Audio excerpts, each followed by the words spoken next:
प्यारे बच्चों, class 12 Hindi elective HIN मतलब हिंदी इलेक्टिव का एग्ज़ाम 4/10/2024 को आर्ट साइंस कॉमर्स वाले बच्चों का हुआ था। आप लोगों ने कितना सही किया इस वीडियो से आंसर देखकर मिला सकते हैं। कमेंट बॉक्स में स्कोरिंग ज़रूर बताइएगा। जो बच्चों ने एग्ज़ाम दिया वो उसको बढ़िया से नोट कर ले, और जो बच्चों ने एग्ज़ाम नहीं दिया वो इस वीडियो को देखकर क्वेश्चन को नोट कर ले, क्योंकि यह फाइनल परीक्षा के लिए इम्पॉर्टेंट है। चैनल पर पहली बार हैं तो सब्सक्राइब कर ले, और हिंदी इलेक्टिव के बच्चों को यह वीडियो जरूर भेज दें। चलिए हम लोग आज कुछ नया सीखते हैं। सबसे पहले आपका अपठित बोध से क्वेश्चन था कि निम्नलिखित गद्यांश को पढ़कर दिए गए प्रश्नों के लिए सही विकल्प का चयन करना था। तो क्वेश्चन आपके पास है, ऐसे दिखा देते हैं। जिन बच्चों का एग्जाम नहीं दिए हैं वो इस क्वेश्चन को लिख भी सकते हैं। एक युवा अपनी जोश और ताकत से पूरी तरह ओतप्रोत होता है। युवा पीढ़ी किसी भी समाज और देश की रीढ़ की हड्डी होती है। किसी भी देश के युवा उस देश का भविष्य तय करते हैं। युवा की सबसे बड़ी खासियत यह है कि वह फौलादी जिगर, दृढ़ इच्छा शक्ति, जोखिम लेने की क्षमता और कुछ नया करने की ललक रखते हैं। जब युवाओं की बात हो तो भला स्वामी विवेकानंद को कौन भूल सकता है, जो आज भी दुनिया के लाखों युवाओं के प्रेरणा स्रोत है। उन्होंने कहा है कि युवा ही राष्ट्र के वास्तविक शक्ति हैं। युवाओं को असर दिए बिना कोई प्रगति नहीं कर सकता है। आज भारत हम सबसे युवा देश कह सकते हैं, क्योंकि इस समय भारत में युवा शक्ति जनसंख्या पूरे विश्व के देशों में अधिक है। युवा पीढ़ी को किसी भी देश की रीढ़ की हड्डी क्यों कहा गया, यही आपका पहला क्वेश्चन है बच्चों। तो यहाँ पर रीढ़ की हड्डी क्यों कहा गया, तो ए है शारीरिक शक्ति के कारण, देश का भविष्य निर्माता होने के कारण, स्वतंत्रता की रक्षा करने के कारण, या जोश और ताकत से ओतप्रोत होने के कारण। तो यहाँ पर आपका करेक्ट आंसर जो हो जाएगा वो बी हो जाएगा, देश का भविष्य निर्माता होने के कारण रीढ़ की हड्डी कहा गया है। दूसरा क्वेश्चन है, भारत को युवा भारत क्यों कहा गया है, तो स्वतंत्रता प्राप्ति को अभी बहुत समय होने के कारण, युवाओं की संख्या अधिक होने के कारण, देश की जनसंख्या। तो आपका इसका दूसरा का करेक्ट आंसर जो हो जाएगा वो बी हो जाएगा, युवाओं की संख्या अधिक होने के कारण। तो आगे बढ़ते हैं बच्चों। तीसरा क्वेश्चन है, किसी भी देश के खाली स्थान ही उस देश का भविष्य तय करती है। तो किसी भी देश का भविष्य कौन तय करेगा, तो वहाँ के युवा तय करेंगे। तो यहाँ पर तीसरा का डी हो जाएगा। चौथा है, दुनिया के लाखों युवाओं के प्रेरणा स्रोत कौन है, तो हम लोग सभी यहाँ पढ़े हैं स्वामी विवेकानंद जो है वो प्रेरणा स्रोत है। आपका सी करेक्ट आंसर हो जाएगा, स्वामी विवेकानंद। फिर है आपका निम्नलिखित पद्यांश को पढ़कर दिए गए प्रश्नों के लिए सही विकल्प का चयन कीजिए। चिड़िया को लाख समझाओ कि पिंजरे के बाहर, धरती बहुत बड़ी है निर्मम, वहाँ हवा में उन्हें अपने जिस्म की गंध तक नहीं मिलेगी। यूँ तो बाहर समुद्र है, नदी है और झरना, पर पानी के लिए भटकना है। यहाँ कटोरी में भरा जल गटकना है, बाहर दाने का टोटा है, यहाँ चुंगा मोटा है, बाहर बहेलिए का डर है, यह द्वंद्व कंठ स्वर है। तो ये आया था। तो यहाँ क्वेश्चन है, जो चिड़ियों का शिकार करता है वह क्या कहलाता है, तो वहाँ आप देखें हैं इसको क्या कहते हैं, यहाँ तो साफ लिखा हुआ है बहेलिए। तो उसको हम लोग, जो चिड़िया शिकार करता है उसको हम लोग क्या कहते हैं, बहेलिया कहते हैं। पांचवा का आपका ए हो जाएगा। छठा नंबर है, धरती को क्या कहा गया है, तो धरती को क्या कहा गया है, निर्मम कहा गया है। तो छठा का यहाँ डी हो जाएगा, निर्मम। सातवां है, पिंजड़े की चिड़िया को कौन सी सुविधा प्राप्त नहीं है, तो आपको चिड़िया को पिंजरे के अंदर क्या होता है, कटोरी में पानी मिलता है, समय पर दाना चुगने को मिलता है और चूं चूं करने को भी मिलता है, लेकिन क्या नहीं मिलता है सुविधा, तो उड़कर आनंद लेने की सुविधा नहीं मिलती है। सातवां का आपका सी हो जाएगा। आठवां है, चिड़िया को बाहर पाने के लिए कहाँ कहाँ भटकना पड़ता है, तो समुद्र में, नदी और झरना सभी जगह भटकना पड़ता है, पर डी करेक्ट हो जाएगा, इनमें सभी। नौवां नंबर है आपका, किसी भी ताजी घटना, विचार या समस्या की रिपोर्ट क्या कहलाती है, तो किसी भी वो कहलाती है समाचार। तो नौवां का आपका यहाँ हो जाएगा सी। 10वां नंबर है, निम्न में कौन समाचार का तत्व है, तो समाचार का तत्व जो है नवीनता है, पाठक वर्ग का निकटता है, ये सभी है। तो डी आपका हो जाएगा इनमें से सभी।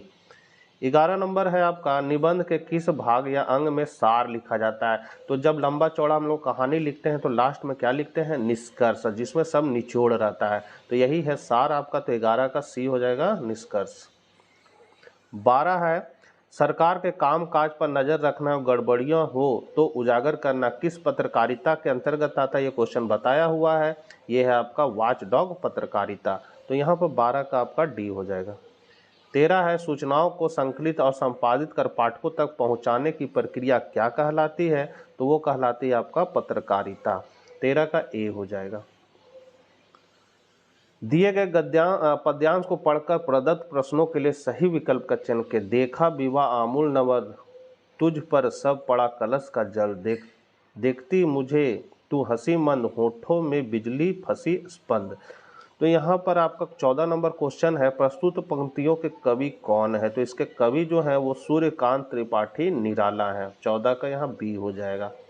15 है प्रस्तुत पंक्तियों में कवि किसके विवाह की बात कर रहा है, तो ये सरोज के विवाह की बात कर रहा है, तो यहाँ डी हो जाएगा। 16 नंबर है प्रस्तुत पंक्तियां कौन सी कविता से ली गई है, तो ये लिया गया आपका सरोज स्मृति से, तो 16 का यहाँ सी हो जाएगा सरोज स्मृति। 17 है देवसेना किससे प्रेम करती थी, तो देवसेना जो है वो स्कंद गुप्त से प्रेम करती थी। 17 का बी हो जाएगा। 18 है कवि जयशंकर प्रसाद ने किसे बावली कहा है, तो ये बावली जो कहा है वो देवसेना की आशा को बावली कहा है, तो यहाँ बी हो जाएगा। 19 है आपका भारत में किन लोगों को आश्रय मिलता है, तो भारत में आपका अपरिचित जन को और अज्ञात जन को भी आश्रय मिलता है, इसलिए आपका सी हो जाएगा, ए और बी दोनों। कार्निया का गीत कविता में कवि ने किस देश की विशेषता का बखान किया है, तो ये बखान किया है भारत देश का, तो यहाँ पर आपका 20 का डी हो जाएगा। 21 नंबर है यह दीप अकेला कविता में दीप को पंक्ति को दे दो से कवि का क्या तात्पर्य है, तो यहाँ है दीपोत्सव महानाना, दीप की पंक्ति बनाना, पंक्ति में दीप को जाना, व्यक्ति को समूह में शामिल करना, तो यहाँ आपका करेक्ट आंसर डी हो जाएगा, व्यक्ति को समूह में शामिल करना। 22 नंबर है एक बूंद किसका प्रतीक है, तो एक बूंद जो है वो मनुष्य का प्रतीक है, तो यहाँ पर 22 का डी हो जाएगा मनुष्य का। 23 नंबर है बनारस में बसंत के आगमन पर क्या उठता है, तो बनारस में बसंत के आगमन पर धूल का बवंडर उठता है, यहाँ पर आपका सी हो जाएगा। 24 नंबर है हिमालय किधर है कवि ने यह किस बच्चे से पूछा, तो ये है आपका स्कूल के बाहर पतंग उड़ाते बच्चे से पूछा था, तो यहाँ डी हो जाएगा। 25 नंबर है बच्चे ने हिमालय को किस दिशा में बताया था, तो बच्चे ने हिमालय को जिस दिशा में उसकी पतंग उड़ रही थी उसी दिशा में बता दिया, तो यहाँ पर इसका बी हो जाएगा।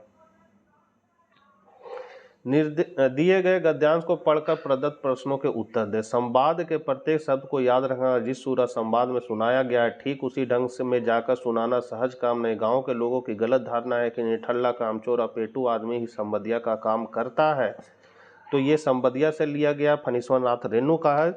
26 नंबर क्वेश्चन है संबदिया शब्द का क्या अर्थ है, तो संबदिया शब्द का अर्थ होता है संदेशवाहक, तो यहाँ पर आपका सी करेक्ट हो जाएगा। 7वां नंबर है निम्न में कौन सी संबदिया की विशेषता नहीं है, तो समाचार गुप्त रूप से ले जाना है, प्रत्येक शब्द याद रखना है, संबदिया को संवाद को सहजे और सुनाना संवाद को ये आपका नहीं है पूछ रहा है, इसलिए आपका यहाँ पर डी हो जाएगा। 28 नंबर है संबदिया के बारे में गांव वालों की क्या धारणा होती है, तो गांव वालों की धारणा क्या होती है, तो वह कामचोर निठल्ला और पेटू होता है, वह औरतों का गुलामी करता है, वह बिना मजदूरी लिए काम करता है, डी इनमें से सभी, तो आपका करेक्ट आंसर इनमें सभी हो जाएगा। 29 नंबर है प्रेम घन का पूरा नाम क्या है, तो उनका पूरा नाम है उपाध्याय बद्रीनाथ चौधरी। उर्दू बेगम क्या है, तो उर्दू बेगम जो है एक पुस्तक का नाम है, 30 का ए हो जाएगा। रामचंद्र शुक्ल के पिता की बदली कहाँ हुई थी, तो इसका बदली हुआ था मिर्जापुर में। बालक बच गया निबंध का मूल प्रतिपाद है, तो उसका मूल प्रतिपाद है शिक्षा ग्रहण की सही उम्र। लेखक ने किसके माध्यम से धर्म उपदेशकों पर व्यंग्य किया है, तो वो किया है घड़ी के पुर्जे के माध्यम से। भारतेंदु जी ने शेक्सपियर के नाटक मर्चेंट ऑफ वेनिस का किस नाम से अनुवाद किया है, तो वो किया है दुर्लभ बंधु के नाम से। लता प्रतान के बीच एक मूर्ति खड़ी दिखाई पड़ी, या किसके बारे में कहा गया है, तो ये कहा गया है प्रेम घन के बारे में।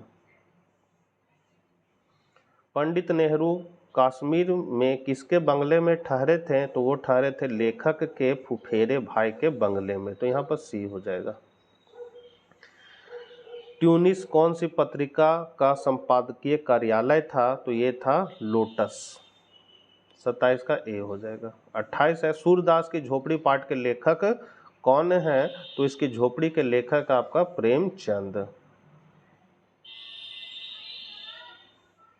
भैरव की पत्नी कौन थी? तो भैरव की पत्नी जो थी वो सुभागी थी। और लास्ट क्वेश्चन, सूरदास किसमें विश्वास करते थे? तो सूरदास जो है वो पूर्ण निर्माण में विश्वास करते थे। जब उनका घर जल जाता है तो वो पूर्ण निर्माण पर ही विश्वास करते हैं कि फिर से खड़ा हो सकता है। तो बच्चों ये थे आपके हिंदी इलेक्टिव क्लास 12 का SA1 अर्धवार्षिक परीक्षा में आए हुए प्रश्नों के उत्तर। आशा करते हैं वीडियो आपके लिए उपयोगी साबित होगा। मिलते हैं नेक्स्ट वीडियो के साथ। जय हिंद, जय भारत।